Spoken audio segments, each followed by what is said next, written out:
Hey,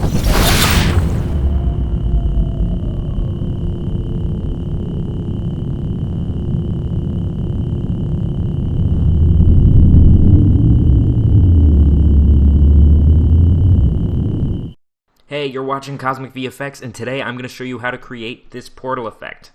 I'm going to break it down into 6 steps. We have tracking the shot, creating a clean plate, creating the portal, creating the particles, rotoscoping, and then compositing it all together. So, let's just jump right in. Alright, so now we're in Adobe Premiere, and I'm going to show you exactly how we filmed this clip. Basically, we had my friend Mimi stand in the middle of the driveway. I'd give her a signal, and she'd shine the lights on Thomas as he walked closer. Now, the most important thing to keep in mind when shooting a clip like this is the lighting. Now, I put 2 LED lights here to simulate where the portal would be. This way, in post, when you're trying to match the lighting, it's a whole lot easier than having to mask him and try to fake lighting. This is definitely the way to go.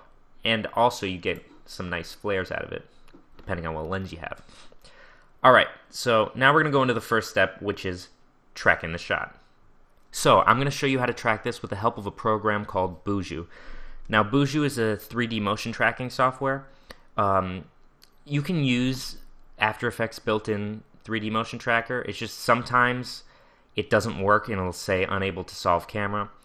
I've never really had any problems with Buju, and I feel that most of the time it just pulls a much better track because it's a whole software dedicated to doing just that. So, also, if you shot this on a tripod, you can just skip to step 2, creating the clean plate. You won't need to do any motion tracking. Alright, so the first thing we're going to do for Buju is to take the clip we have and export it, because Buju reads a different kind of media file. So you want to change the format to JPEG, because it reads JPEG sequence. You can change the output name to whatever you want. I'm going to create a new folder here, actually, and we'll call this portal tutorial. Alright, save it as whatever file name you want. Now make sure, this is really important, make sure the frame rate is the same as what you shot on and what every project file is. You always want this to be the same, so 23.976. Okay, I would suggest use maximum render quality, and yeah, render at maximum depth, and then you can press export. So now this is going to export, and this is what we're going to take into Buju to track. Alright, so now we're in Buju. Again, you could do the same exact thing Buju can do in Adobe After Effects with the 3D motion tracker, but this specific shot was giving me problems, so I took it to this software, which I feel does a much better job tracking overall. So basically, we're going to go over to the Toolbox tool. You could do this from the task view too, but go from the Toolbox window. It's easier to look at. Go to Import Sequence. We're going to navigate to where we saved our file, which happens to be right here for me. Click the first one, the first in the series of JPEGs. Press Open. Now, something important to notice is that our frame rate is 24. There we go. It fixed to 23.976. That's very important. We have to keep that consistent. All right, everything here looks good. It is a free move. You would change this if a nodal pan is basically when the camera is in the same position, but it's just rotating around. Alright, so we have free move, 23.976, perfect. It's doing all the frames. Alright, now we press apply. So we've imported our JPEG sequence. If you click up here where the black bar is, you could scrub through and double check that the whole clip is there. Good, it is. So now what we're going to want to do is track the scene. Now, one thing that we do before tracking the scene is masking him out.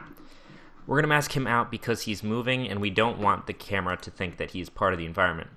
So what you're going to do is click that mask tool over there, the add poly mask, and then trace around him like that. So now we got a mask. If we take the square, we can start animating. So we're going to just scrub through, and he starts to go out of frame there. Go like this. Starts to go out of frame there. And we're just going to do this all the way through the clip. Okay, so now I've finished masking him out. One important feature I want to show you is since his arm goes up like that, if you click on a line and press add key point, that adds another mask point. Just something good to know.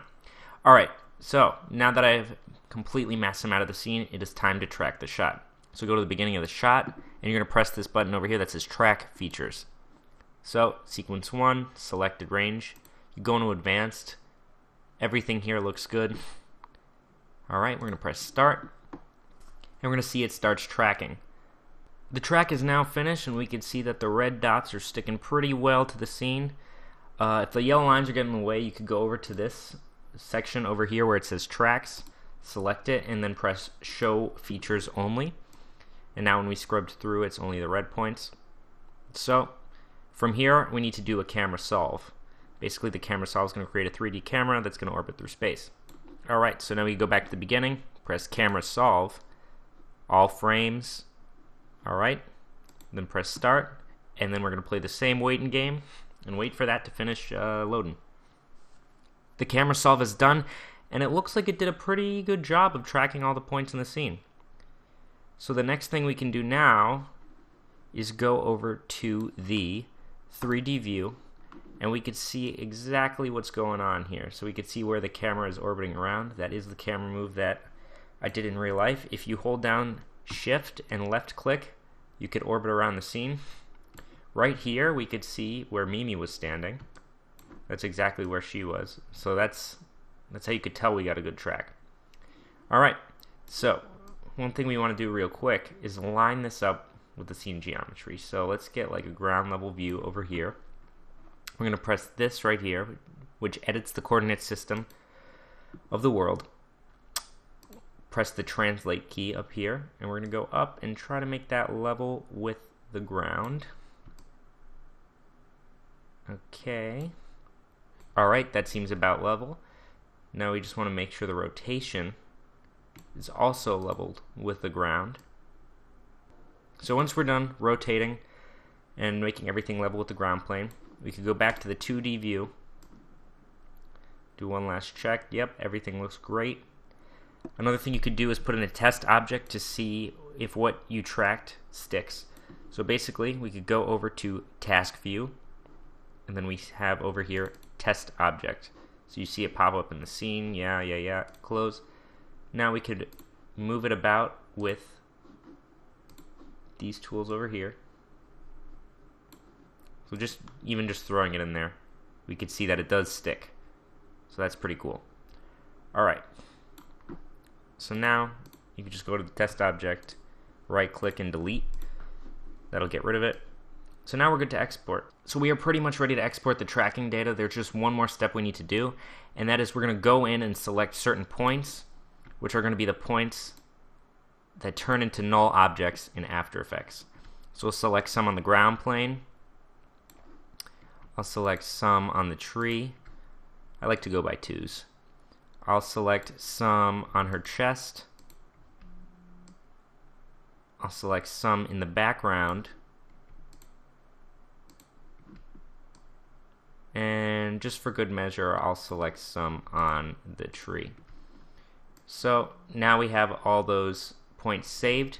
Now, the points that I picked because I think there's potential that we could put VFX elements in there. So for example, the portal would go where these points are selected. A ground crack would go where these points are selected. The space background on the other side of the portal is where these were selected. And those I just did as just in case. So these are pretty much just to give you a sense of the world, and same thing with these points. Okay, so now you have all your points selected. You're going to right click on them and press flag for export. So now we are ready for export. We're going to click Export Camera. We're going to check Export Flagged Tracks Only. All of these settings are good. Then we're going to go over to Scale Scene By and turn that to 1000. That way it'll be the proper scale inside of After Effects. So everything looks good here. Just make sure you save it to somewhere. I will call it tracking data, and then press save. So now that's going to export, and I will meet you guys inside of After Effects. Alright, so now we're in After Effects, and all we have to do to import that tracking data is go to File, Import File, then navigate to wherever you saved your tracking data. So for me, it's right here. You would just import that, and when you do, it'll show up as an After Effects composition. You could just double click on that to see what it would look like. You can see that the null objects have been imported correctly, and this matches the camera movement of what we tracked. So basically all you have to do is take all these layers and copy and paste them into the composition you're working in. Unless you haven't even started a composition yet, then you can just paste the footage right in. Alright, so now I'm just going to break down this After Effects composition for you so this tutorial doesn't get too long. We'll start with the clean plate. So in order to get the clean plate, I basically just duplicated the video layer a bunch and then made freeze frames of it. I freeze framed each of these, as you can see. And what I did was just made garbage masks around what I wanted to cover her with. So for example, for her feet, I needed her feet to be covered with this part of the driveway. So I made a garbage mask around there. And as you can see when I turn this layer on, I just feathered it a bit. This isn't the perfect way of doing it. It's on screen for so little time that it works. I mean, this took me 5 minutes. And because we've tracked the scene, you could actually just put them at the same location. You press P on here and then P on whatever null object is there. And then you could copy and paste those values to each other so that you have it tracked in the perfect place. You just got to make sure that the clean plates are 3D layers. Alright, so now that we have our clean plates done, we're going to move on to the actual creation of the portal. So, just a little tip, I like to create the portal in its own composition. As you can see, I have done so here. That way, if I want to make any changes to it, it won't move spatially. It's already just fixed there. Alright, let's take a look at this composition. So now we're inside the portal composition, and as you can see, there's actually another pre-comp inside of here. The reason I did that is because I used this pre-comp as an animation. So if I wanted to change the look of the portal, I start at this level. If I wanted to change the animation on of it, I go here. If I need to change anything else, I have it finally out here. Alright, so let's go to the portal at its most basic. So I'll show you basically how to recreate this from scratch. It's actually very easy. So you're going to start with a solid. You go to Layer, New, Solid. You can make it really any color you want. It's going to be black and white regardless. So now we have this solid. We're going to go over to our effects and presets and search fractal noise. Alright, so we have that now. And as you can see, nothing happens. All you're going to have to do is go over to fractal type. This is really up to you, actually. I like to use dynamic twist. None of this really matters too much. Just give it a look you want. This is what I like to do. I just like to mess with the settings here, so keep it right in the middle there. Don't make it too complex. Alright, now we're going to keyframe the evolution. So you put a keyframe at the beginning where it's 0. Go to the end, you put another keyframe. You could play through to see how fast you want your portal moving. Alright, that looks good. So now what I'm going to do is make the portal shape. Go over to the ellipse tool. Put it in the shape you want it. That looks good to me. Move the mask. Alright, so we're already getting somewhere. So that is the very foundation of the portal, which is just fractal noise. Now let's start putting some effects on it. So we can go over to the effects and presets. We're going to look up CC vector blur. This is really what gives it that cool look. So as soon as I apply it and start turning up the amount, you can see it's already starting to look like that cool, like energy portal quality that this thing has. So, alright. We have the vector blur on here. That's already looking really good. Now, there's one more thing that I add to this, and that is some fire stock footage around the edges. That's what's going to give it this really cool quality. So I'll just delete this here because I actually already made one. This is the one I made before. Oh, another thing I added to this was turbulent displace. And basically what that does, if you could see with and without it, it just makes everything more wavy. I did the same thing. I keyframed the evolution from 0 to 90 there, times 6 rotations. Again, you just play with what works for you. Alright, so now to get on to how to do this, which is this energy ring asset. Now this is actually really easy to do, and it basically consists of a fire asset. So you take something like this and you stretch it out. And the reason you stretch it out is because when you go in the pre-comp, you're going to pre-compose this. When you go into the pre-comp of it, you're going to see that I did an effect called polar coordinates. And you can see what that does is it takes the fire from this shape and then turns it into an oval. And you have to turn the interpolation to 100 to do that.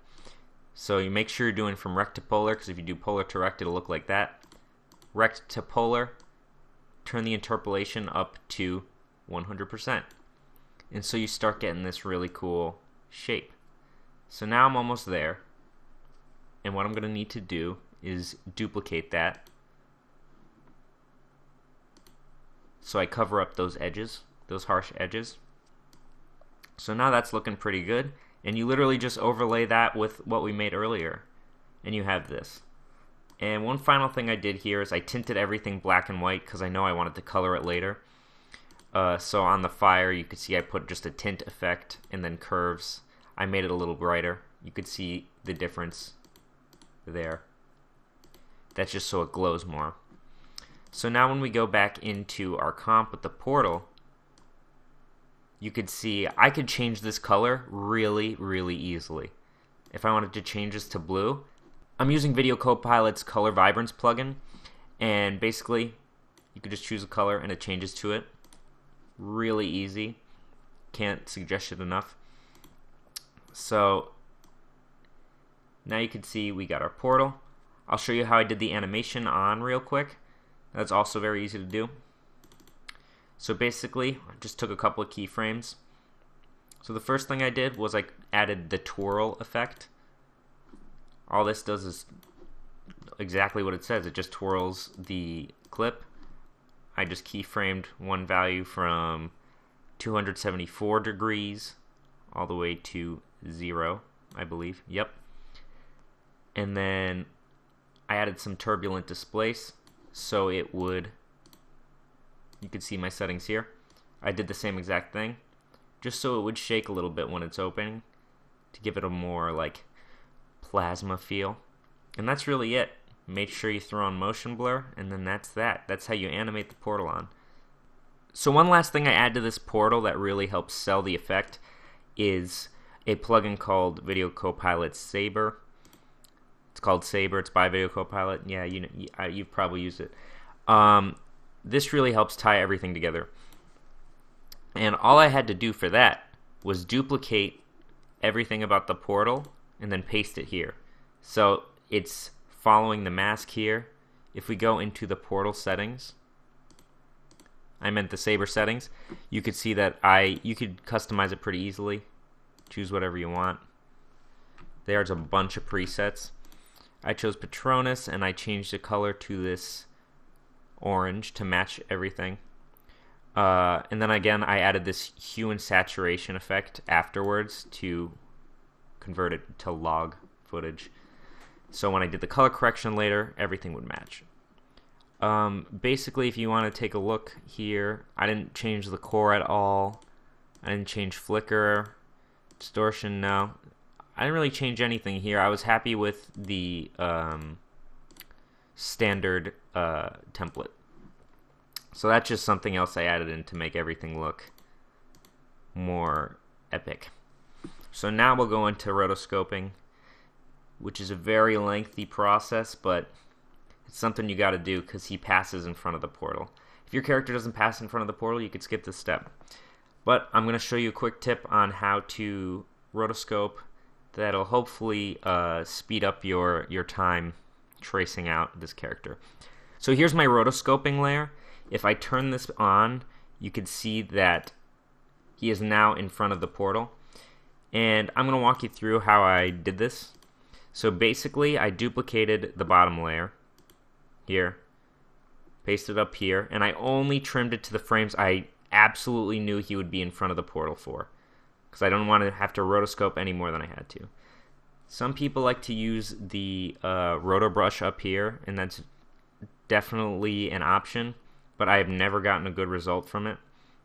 So I'll show you what I do. Basically what I do is I create different shapes around each part of his body and then use that over here as a matte.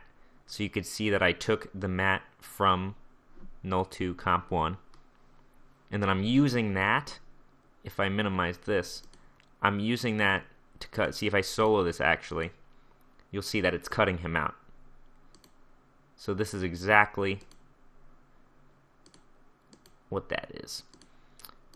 Now, the best way, I wouldn't actually say the best way. The personal way I go about rotoscoping is you could either do this in Mocha for After Effects, or you could just do it straight in After Effects. I just did it straight in After Effects. So if I go into this composition, you can see what I did. I basically created different shapes for each body part. And what I would do is at the beginning, before I started rotoscoping at all, I dropped in this footage layer just for reference. And then what I did was I went to the motion tracker here and then just tracked his head. So I would get a basic, here, I'll turn that null on. So I got a basic guide. And then what I would do from there was mask out his head and then parent that to the null. And now that I did that, I have to do very minimal keyframing. Well, in this one, you could see that it actually wasn't a very good track, but there are other tutorials on how to rotoscope. I'll link some of them in the description, but that is generally how I did this. Okay, so now that I'm all rotoscoped, if I go into this, something that I did add to this that is, oops. If I go back in here, I gotta turn the footage layer back off. So now that I did all the rotoscoping, you can see it's never gonna be perfect. So what I did to hide some of the imperfections was add a light wrap. You can see the before and after there, and then just make sure the background layer is set to the portal. You could just find that by searching it in the effects and presets thing. So now that we're all rotoscoped, let's start adding some particles.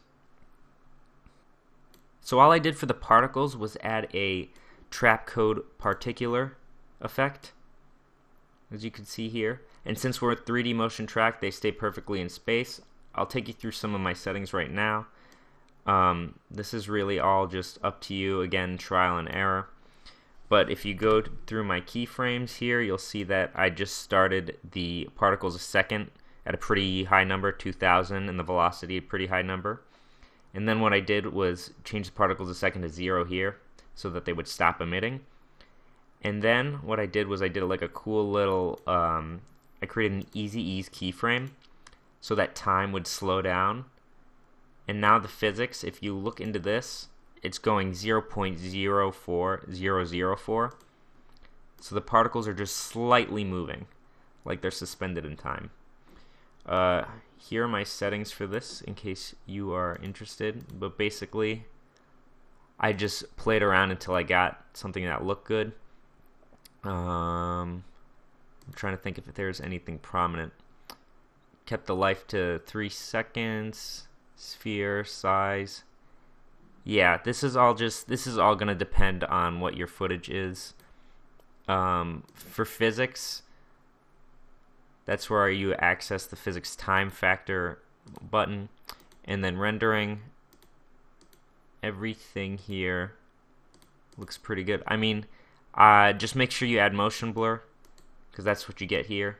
You could either add Real Smart Motion Blur, which is a different plugin, or just go straight in After Effects. Just make sure it's toggled on. I think I did it in straight in here. Let me see. Oh, there it is. Motion blur on. Yeah, I just turned it on in here instead of on comp settings. Sometimes I just find that works better. So now that you got the particles and the portal, you just got to start compositing things together. Start making this thing look cool. So something I added, which I thought was cool, was another action VFX element. Can't tell you how much I love these guys. Best stock footage around. Again, not being paid to say that. But I added this cool ground crack. They have a tutorial up on how to composite these ground cracks, but I'll just show you how I did this really quickly anyway. So basically, I put this in, set the blending mode to overlay, and then I'll just take you node by node here. Effect by effect, I should say. So I just started with, this is what it looks like when it's just overlaid. I added a curves, so that would sort of match the luminance there. I added hue and saturation. I think I just desaturated it a little bit. And then I added a slight blur because that is a 3D render, and I didn't want it to be perfect, so I just added a slight blur. And since we 3D motion tracked the shot, it fits perfectly in. If you notice, since this is a 2D image, it does move, and I actually fixed that by putting the black bars and cropping in here, so you can't notice it at all. But that is how I did the ground crack. Again, Action VFX. This actually has they have some of the nicest customer service. They really appreciate the people who use their products, and they have a bunch of free stuff on their website too. So I would highly encourage to go check them out. Another thing I did was add some heat distortion. Now this really helps sell some things. So let me just turn my color correction layer back on. If I go to this adjustment layer, I used a plugin from Video Copilot yet again called Heat Distortion. I'll turn that on and you'll see that makes everything come alive. Now I did that and just had this layer below my roto so it wouldn't affect that.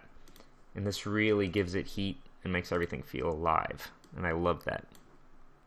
Let me turn on some more layers here.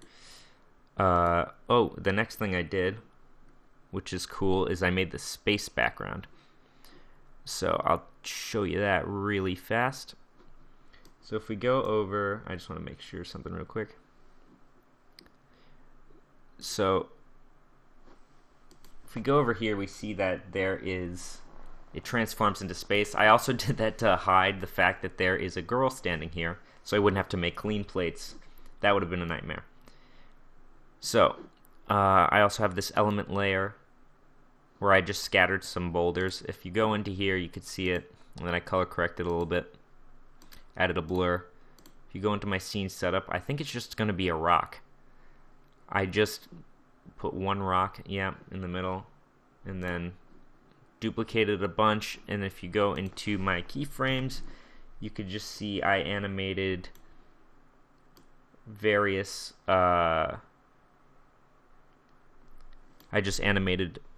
properties. I think it was just here we could see exactly what it is. I just animated the scatter, and the rotation random. That was it. And then I just did it very slow to make it look like they're floating in space. So that's how I did the space thing. Oh, again, I took this space background image here, and then I just parented it, or I didn't parent it. I took the position data from a null that is way far back in the background, like one of those way off in the distance, and I just copy and pasted that so it would stay there. So that is perfectly tracked too. And then I think the only thing I forgot to mention was the flare in the beginning. All I did was add an optical flare, and I animated it getting brighter as the portal opens. So yeah, that is basically how I pulled this off. The only thing I did after this was I pre-comped all of this, brought it into a new comp, and then just animated it so it would stay in frame. Because if you actually go to the end here and you scale it down, you could see that there's actually a light post over here that I didn't frame out when I was filming this. So, yeah, basically, that is how you do the portal effect. If you have any questions, feel free to comment. I'll answer them as best I can. A lot of this, just remember, has to do with your own personal preference. It's just a lot of experimenting. But I hope this helped, and thanks, I guess. I don't know how to end this. I don't know how to end a tutorial.